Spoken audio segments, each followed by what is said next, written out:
Happy holiday, happy holiday. While the merry bells keep ringing, may your every wish come true. May the calendar keep bringing happy holidays, happy holidays, happy holidays. May the calendar keep bringing happy holidays to you.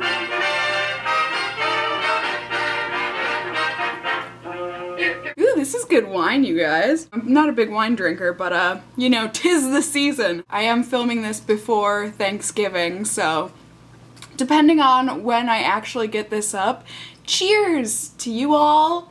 Happy holidays, like said, happy Thanksgiving, happy whatever it is you celebrate. We really are in the holiday season now, and I love the holiday season. So yeah, grab yourself a little bit of spirits if you want to join me here. I don't blame you. And we're just gonna dive right on into the best and worst of beauty for November of 2013. I can't believe it, guys. We've got one more month to go, and then it's 2014. Can we all just, first off, my cat is just like watching me. He's just like, what are you doing, Mom? Filming another video? Yes, baby. Yes, I am. How's that for a guru frame? Holla! So first up on the bottom of my pyramid this month, I have got this Mary Kay Time-Wise luminous-wear liquid foundation. I had gotten this kind of as a gift slash hand-me-down. Someone, I forget who, had a surplus of Mary Kay cosmetics, and they were kind of handing them out to a group of my friends. I was not there at the time, and my friend Tori from the Drunken Makeup Challenge and other videos of mine here on YouTube, she grabbed some things for herself, and this foundation ended up being a bit too dark on her. I've got this in the shade Ivory 3. Now, this is actually way too light for me, but I decided I'd give it a go. I've got some darker foundations, especially now that it's kind of getting into the colder months here. You know, I'm starting to pale up, I don't know if you can tell, but so I've just been trying to mix this in. I've got a couple different foundations. I've got my Revlon Nearly Naked and that Neutrogena tinted moisturizer that I'm kind of trying to get through, so I've just been mixing this with that, and well, I mean, I think you can tell from this being on the bottom of my pyramid, but this just makes my skin, it really does cling to any sort of dry spots you may have, which I've just been going through a bout of breakouts, I think kind of stress related, and so like it just kind of accentuates the crust around those. TMI! I do care. That's not, no, okay. But yeah, and then it just kind of ends up looking cakey around like your laugh lines and stuff, and it just, I don't know. So I'm probably just gonna get rid of this because it's not worth using up this full tube. Coverage-wise, it's great though, and I just, overall, it's not doing it for me, so at least it was free. Second up on the bottom of the pyramid, I'm actually also glad because this was a freebie. It's just this little sample of the Stila Stay All Day Waterproof Volumizing Mascara. I just did a blog post about this, so as well as all of the other products here, if I have a blog post, I will link them down below. I always do. As well as information about what I'm wearing. You guys always ask me, what lipstick, what nail polish, what this, what that. It's down below, I promise. I do put time into that down bar.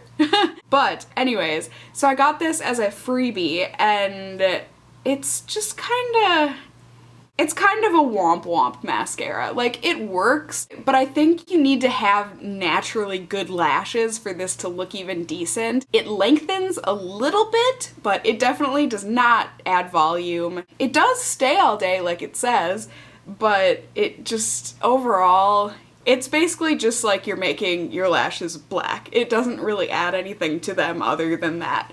So, I don't know. I can't really recommend this to anyone. I am not going to be buying a tube of it. For now, it's working out as like a bottom lashes mascara because like I said, it's not like overpowering or anything, but overall, eh. Next up, I've got something that I just did a first impressions / review video on, and it is the Maybelline Dream Touch Lumi Highlighting Concealer. I'm really sad about this product being not as good as I thought. Like I said in that video, I obviously went more in depth in that video, so I'm not going to go on too much about this, but this had been kind of hyped up, and it does look really, really good when you first apply it. Like, I was surprised at how brightening and just nice it made under my eyes look. But if you're wearing this for more than even like an hour or two, it gets really cakey and dry looking, and then it also, throughout the whole day, creases. Just creases galore. It's not cute, so I really can't recommend this to anybody. I don't even know that I'm gonna finish it up, and if you guys know me even a little bit, I finish up even really crappy beauty products, so I'm not sure about this one. But I know some people that really like this. Actually, there was only like 1 or 2 comments on that video saying they actually liked this, so maybe it is an overall consensus of no, but I don't know what to say about this other than wine. And P.S., sorry I'm not at the stage of my life where I can afford wine glasses, so excuse the fact that I drink out of mason jars. They were free. Why not? Alright, last up on the bottom of my pyramid. I'm kind of sad about this one being on the bottom because I really wanted to love it, but I mean, I guess I'm happy I got to try it out, and it's pretty much gone, so I've at least been able to bear with it. But it is the Liz Earle Cleanse and Polish Hot Cloth Cleanser. This gained so much blogger fame from the UK because that's where the only place you could get it for a long time. And they finally brought this over to the States, and I got a sample in one of my Birch boxes. I was really happy to try it out, but it's really good at getting all of the extra makeup off of your face. It really is. And the smell is pleasant enough. It's not like, I wouldn't wear this as a perfume. Just kind of herbal lemon, I guess, kind of. I don't know, it's a cleanser, so it's more of like a lotion, and so it feels like it's not doing anything. And then I think I had started using this around when my period was starting, and so I was like, I wasn't sure if I was breaking out because of my period or if it was because I had just started using this cleanser. Well, this hasn't caused me to like break out or anything, but it hasn't helped my skin get any better. So it really doesn't help if you have acne prone skin, and it just overall, I'm gonna switch back to my Clean and Clear nighttime face wash because this just whatever, but yeah, whatever. Alright, third tier of the pyramid, I am going to feature another product that was given to me in a Birch box, and it is this Caudalíe, am I pronouncing it right? Caudalíe Crème Gomme, oh thank god there's English, hand and nail cream, nourishes, antioxidant. I want to love this because it smells so freaking good. Grapefruit and Trix cereal. It's just delightful. And it feels really good and hydrating when you put it on. I put this on before I go to bed at night because my hands have been getting dry now that it's cooling down outside. And hi baby, yum, yum, yum. Don't burn yourself. But by the time I wake up, it's over. No more moisture. My hands are dry when I wake up, so I'm using it because the smell is fantastic, and like I said, it feels really good when you do use it, but if you're looking for like a long-lasting moisturizing hand lotion, this is not going to do it for you. And considering it's Caudalíe, I'm pretty sure it's probably expensive, so I personally wouldn't waste the money on it, but hey, if you just want something that smells real good and is an instant pleaser, then this is probably for you. Alright, the next thing on my pyramid is kind of silly, but like kind of has changed my life. And it is this thing. It doesn't have an actual name. I got it at Rite Aid for like $1.50 or something. So it was just like the Rite Aid brand, but it's just like a nail thing. Like one side is for smoothing, one side is for buffing, and one side is for shining. And it's just so nice. It really shines up your nails, and like for me, yeah, I wear polish all the time, but like for the times, like here, like right now I've got this chipped finger, okay? But look at, my nail is like shiny underneath because I buffed and polished and whatnot. Like, that's pretty dang nice if you ask me. So I really appreciate this for what it is, and it's just kind of relaxing. You can just sit down, watch some TV, watch some YouTube videos, and just kind of go at your nails. For $1.50, you can't beat it. And I just like it. So cheers. God, this wine is good.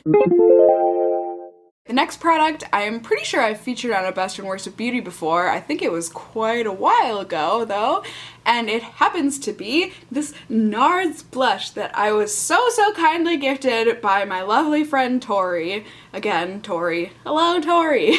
And it is the blush in Super Orgasm, and I know that this blush scares people. I get it, you know? It's a freaking really sparkly blush, but honestly, when you just tap your brush in it, because you really only need to tap your brush a little to get the color, it's just a really nice peachy color on your cheeks, and you've just got like a couple little flecks of glitter on your face. What's wrong with glitter? I will tell you, nothing. And then to kind of, you know, amp up the glitter, because if I'm wearing glitter, I'm gonna wear glitter. I do that with the brush, put it on, and then I rub my finger along the top of it, and instead of picking up color, it mostly picks up glitter, and then I just use that as my highlighter. So it's been kind of marvelous, and it lasts all day. When I take my makeup off at the end of the night, you can see the glitter still on my makeup wipe. So it's fantastic, and I really love it. So thank you again, Tori. I really do love this blush, and it just reminds me of you because glitter. Are you guys excited? We're on the second to the top tier of the pyramid, and this is a perfume. It's a dual roller ball, but I've only been using it for one side, so we're just gonna focus on the side that has the Viva La Juicy, just the original one. We're gonna ignore the Le Fleur version, even though that's beautiful. I've only been wearing Viva La Juicy. I don't know why I had such negative connotations in my mind about Juicy Couture. I don't know if it's like the sweat jumpsuits or something that like made me think it was really tacky and cheap, even though it was super expensive. And so I like never even thought of trying out a perfume of theirs, and then, you know, you end up getting samples of perfumes from Sephora, and I ended up trying Juicy Couture one time, and it was delightful, and it still is delightful, and it's just been smelling so good this month. I don't know, this is just like the perfect fall/winter fragrance for me. It's kind of got a citrusy white floral to start, and then as it dries down, I mean, this is actually a nice perfume, so it's gonna take time and not really develop right now, but once it does, it's just kind of like pure silky goodness to kind of this rich, warm, kind of a gourmandy, vanilla type sweetness, and it's just so good. I love wearing this. I love this roller ball because, like I said, I love both fragrances, and, you know, I can't buy both bottles of perfume, but I really do love the Viva La Juicy Couture. So there it is. I've been loving it. I've been wearing it every day this month, and I really highly suggest you give it a sniff, regardless of what you may or may not think about Juicy Couture. This is the second to the top, guys. Are you ready? And I've got kind of a myriad of products here because it hasn't really been one, but I've been loving the red lips this month. I don't know why, but I just have been embracing them and saying, yeah! So I grabbed the 4 that I've kind of been going for this month. I've got the Kate Rimmel lipstick in 09. This is kind of like the darkest of the reds. It's kind of more of a berry color. And then I've got the Revlon Matte Balm in Striking. And I've also got the Revlon Just Bitten Kissable Balm Stain in Romantic. And then I've also got what I'm wearing today, the Mirenesse Glossy Kiss. And this is in 2, Flirty Kiss. So yeah, these are all great red lipsticks. They all kind of do something different. You know, the Kissable Balm Stain is a bit more sheer, but it still has great color payoff. The Glossy Kiss thing is really nice. It is so pigmented, but like, it's kind of a perfect mix between the just Bitten Kissable Balm stain and then the matte balm, but it's got like that little bit of gloss to it. The matte balm one is just kind of a really nice standard matte red lip, and then like I said, the Kate Rimmel one is just really nice for more of a vampy dark red. So loving these, highly suggest any of them if you are looking for a new red lip color to add to your collection, or if you don't have any and you want to get one. So these have been my loves, and I love them. Thank you. Alright you guys, we're at the top of the pyramid. Never would I ever think that I would be featuring a Maybelline color tattoo at the top of one of my pyramids for Best and Worst of Beauty. But I am, and it is in the limited edition matte shade Nude Pink. This is so effing gorgeous. I have seriously been so lazy with my eyeshadow this month because I don't want to wear anything on top of this. This is perfect on its own. I've got it on my eyes today, and you probably really can't see it, but I think that's kind of what I like about it. It really is just a nude kind of mauve pink, and it's just, I wrote this on my blog when I did the post on it, and it's just that je ne sais quoi factor that it just adds to your lids, you know? It's like that girl that just looks naturally pretty, but she's actually got on kind of a lot of makeup. It's just beautiful. Granted, you do need to wear, at least in my case, and with all of the color tattoos from Maybelline, you do have to wear a primer underneath, but like, no big deal. And then you just smudge this onto your lids and you're good for the whole day. So I really love this. I don't know that the stands still have the Maybelline Gilded in Gold, I think it's called, displays up. If they do, and if they have these matte color tattoos, they're all really great. I got all 3 of them, like I said, and I did a blog post on it. And they are wonderfully formulated. They are creamy, pigmented, just kind of everything they should be. So I love this. I will always love this. And I don't know why Maybelline made this limited edition marketing ploy. So, like said, happy holidays, you guys. Cheers to you. I love you all. I hope you are having a wonderful holiday season / November. Let me know what your best and worst products of this month were down below. And until next time, just stay well until then. Bye!